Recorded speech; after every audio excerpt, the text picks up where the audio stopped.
आपके लिए एक छोटा सा नजराना। प्यारी राजकुमारी, मैं कपड़े बीनने वाला हूँ। मेरी तबीयत खराब हो गई थी तो मैं काम नहीं कर पाया था।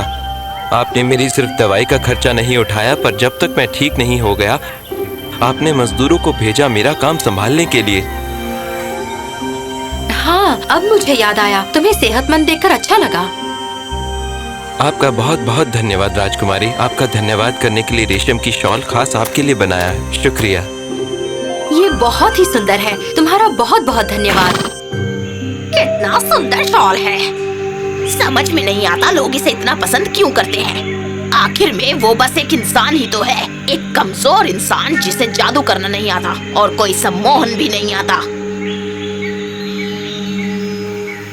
हाँ, वो इसलिए क्योंकि वो एक राजकुमारी है। उसके पास सोना है, वो एक महल में रहती है, कोई हैरानी नहीं, इसलिए लोग उसके आसपास दुम हिलाते रहते हैं। काश हमारी जिंदगी भी उसकी तरह होती।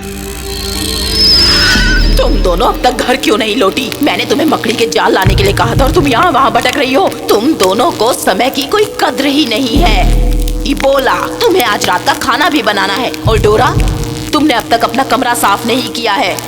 मैं तुम दोनों से तंग आ गई हूँ, किसी काम की नहीं हो। अगर सूरज डूबने तक तुम लोगों ने अपना काम खत्म नहीं किया तो आज रात ठंडी में बाहर ही सोना पड़ेगा, समझी? माँ को तो बस हमारे ऊपर चीखने और चिल्लाने के अलावा कुछ आता ही नहीं। और जरा इसे देखो, राजकुमारी अलाइजा, दुनिया उसके कदमों के आगे झुकती है। उन बेचारी चुड़ैलों को अंदाजा ही नहीं था कि लोग एलिजा को उसके पैसे या महल की वजह से प्यार नहीं करते थे, पर उसकी अच्छाई की वजह से उससे प्यार करते थे।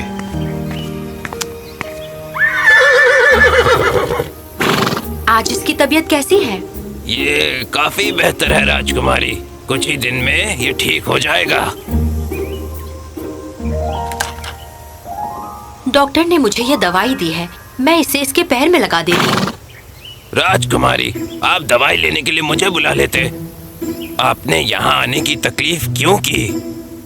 मुझे ड्रैगन फ्लाई पर सवारी करनी होती है, तो क्या मैं खुद नहीं आती? तो फिर जब इसे चोट लगी है तो मैं क्यों नहीं आ सकती? राजकुमारी, आप सच में बहुत ही दयालु और दिल से अच्छी इंसान हैं।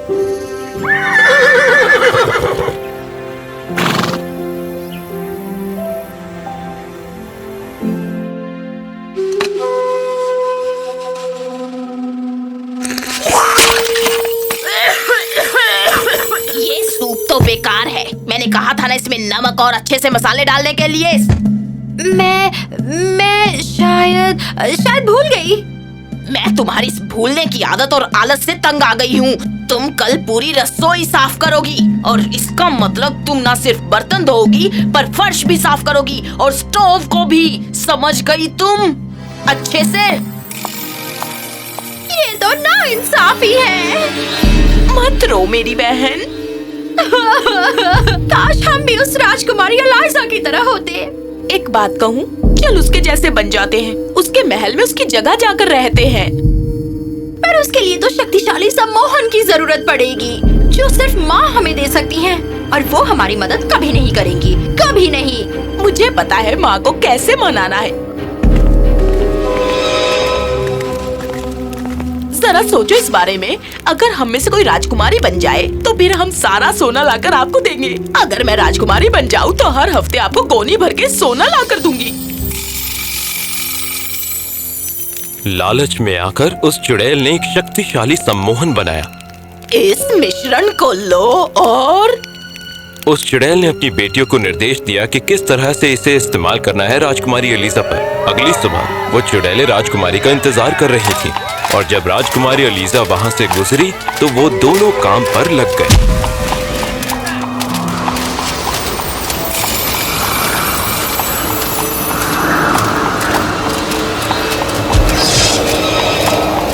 एक बार राजकुमारी उनके कब्जे में आ गई।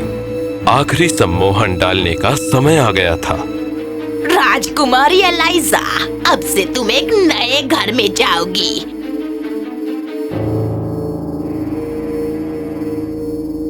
घने जंगलों में भटकती रहोगी। महल में लग जाएगा तुम पर पहरा, क्योंकि अब मेरी बेटी के पास होगा तुम्हारा चेहरा।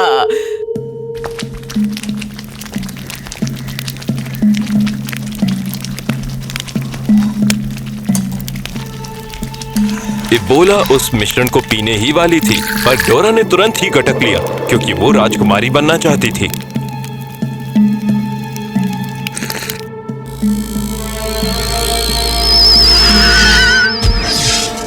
डोरा, ये मेरा आइडिया था। मैं राजकुमारी बनना चाहती थी।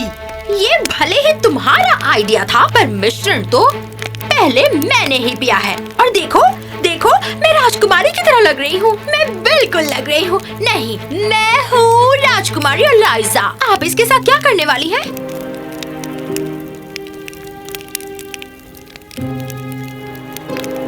ये जंगल में भटकती रहेगी। ये भूल जाएगी कि ये कौन है। मैं चाहती हूँ ये सच में बहुत दुखी हो। अगर इसकी आँख से आंसू बहेंगे और ये खुद से मायूस हो जाएगी तो हमारा सम्मोहन टिकाऊ हो जाएगा। अगर ऐसा नहीं हुआ तो फिर ये सम्मोहन हर पूर्णिमा की रात को उतर जाएगा और तुम अपने असली रूप में आ जाओगी। हाँ, मुझे इसकी बिल्कुल परवाह नहीं है। जो कोई भी जंगल में ऐसे ही भटकता रहेगा बिना वजह, ये भुलाकर कि वो असल में है कौन, वो खुद से मायूस हो जाएगा। ये सम्मोहन जरूर टिकाऊ होगा।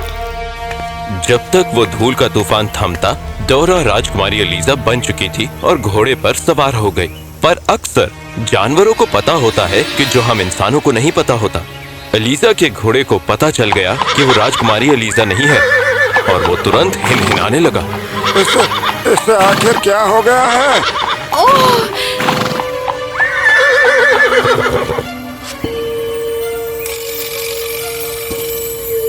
देखो, कुछ तो करो। ये घोड़ा पागल हो गया है। ये मुझे गिरा देगा। मुझे बचाओ। अगर ये बाज नहीं आया तो मैं इसे महल से निकाल दूंगी। सिपाही और कप्तान हैरान रह गए ये देखकर कि राजकुमारी एलिजा इतनी बुरी तरह से पेश आ रही थी। राजकुमारी एलिजा अपने घोड़ों से प्यार करती थी। वो घोड़ों से इस तरह बर्ताव नहीं करती, पर उन्होंने कुछ नहीं कहा, ये सोचकर कि शायद उस तूफान की वजह से राजकुमारी और घोड़ा परेशान हो गए होंगे।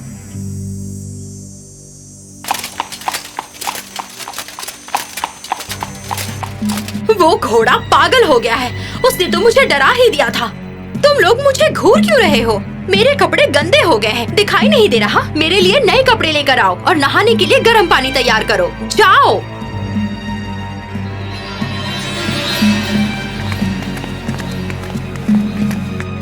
जैसा उनसे कहा गया था नौकरों ने वैसा ही किया, पर उन्हें समझ नहीं आ रहा था कि उनकी प्यारी राजकुमारी को आखिर क्या हो गया था कि वो इस तरह बर्ताव कर रही थी। कई दिन बीत गए।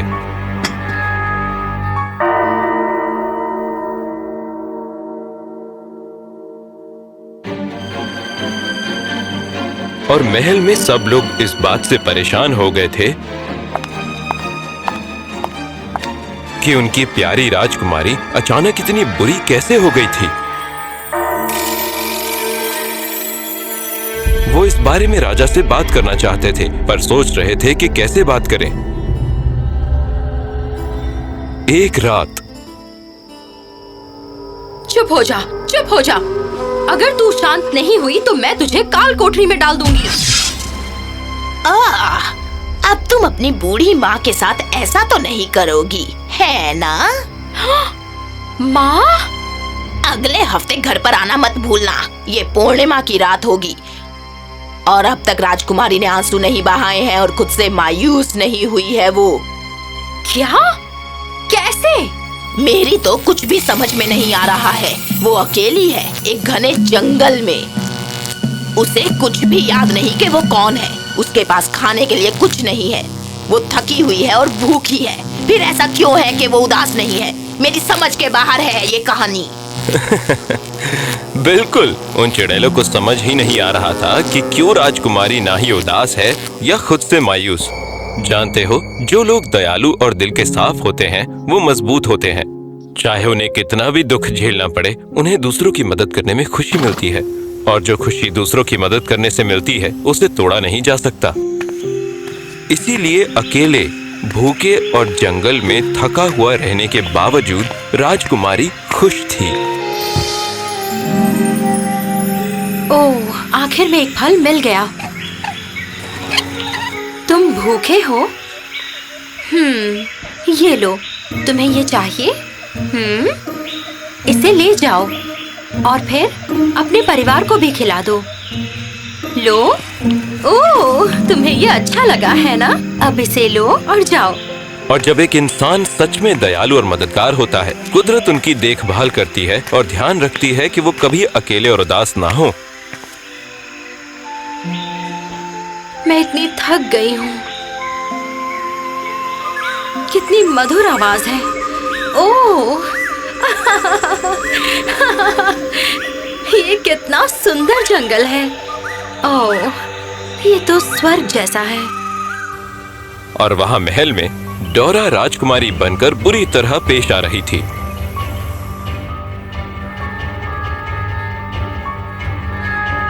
ये पत्थर का टुकड़ा मेरे ज्वेलरी बॉक्स के अंदर क्या कर रहा है? पर ये तो तुम्हें बहुत पसंद है। ये तुम्हें नदी में मिला था, याद है? याद है बेटा? लेकिन अब मुझे ये बिल्कुल पसंद नहीं है। जैसे जैसे समय बीतने लगा और डोरा और भी ज्यादा बुरा बर्ताव करने लगी, महल के सभी लोग और राजा और रानी को भी यही लगने लगा कि ये इंसान राजकुमारी अलीजा नहीं है।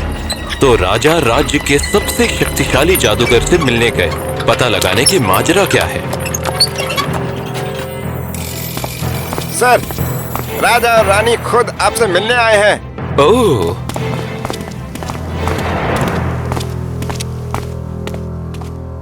तुम तो काफी जवान हो लड़के।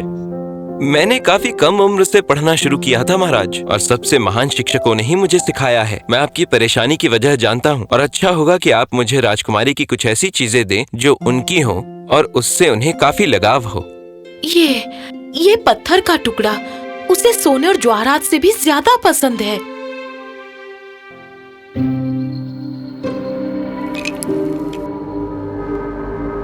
ओह अच्छा, ये इंसान राजकुमारी अलीजा नहीं है, ये एक चुड़ैल है। क्या? मेरी बेटी कहाँ है? जंगल में भटक रही है। मैं इस चुड़ैल को गिरफ्तार करवा दूंगा और उसे।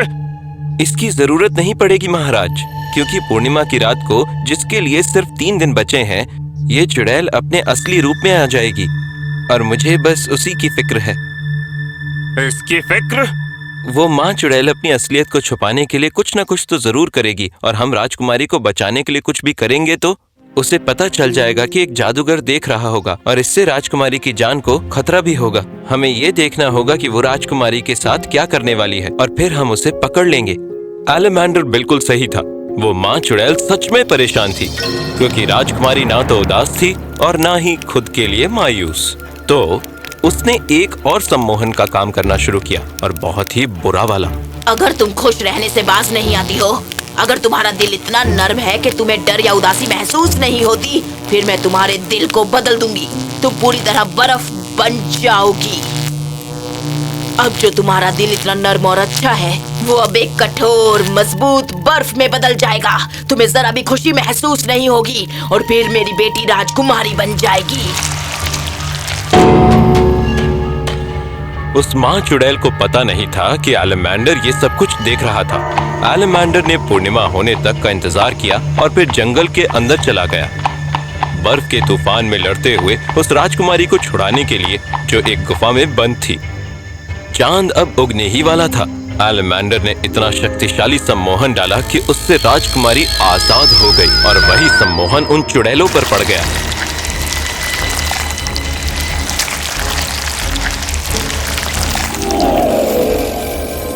राजकुमारी आजाद हो गई।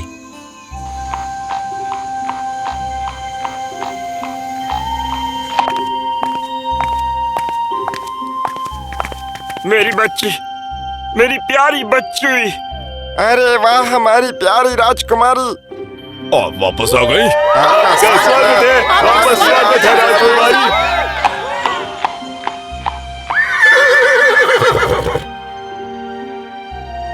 मैंने जितना सफर किया है और जो सीखा है, मैंने आज तक ऐसा इंसान नहीं देखा है जो इतनी मुसीबतों को झेला हो, क्योंकि उसका दिल इतना सुंदर, प्यार भरा, दयालु है और बहुत साफ है। मैं आपका आदर करता हूँ राजकुमारी। आप कितने अच्छे हो। धन्यवाद। वैसे हमें लगता है कि यही वो पल था जब एलेमेंडर और राजकुमारी एलिजा दोनों को एक दूसरे से प्यार होने लग गया था। ये उनकी प्रेम कहानी की शुरुआत थी, पर हमें ये नहीं भूलना चाहिए कि चुड़ैल बहुत शक्तिशाली होती हैं। क्या वो हमेशा के लिए बर्फ में जमे रहेंगे या फिर खुद को आजाद कर पाएंगे और राजकुमारी एलिजा को फिर से परेशान करेंगे?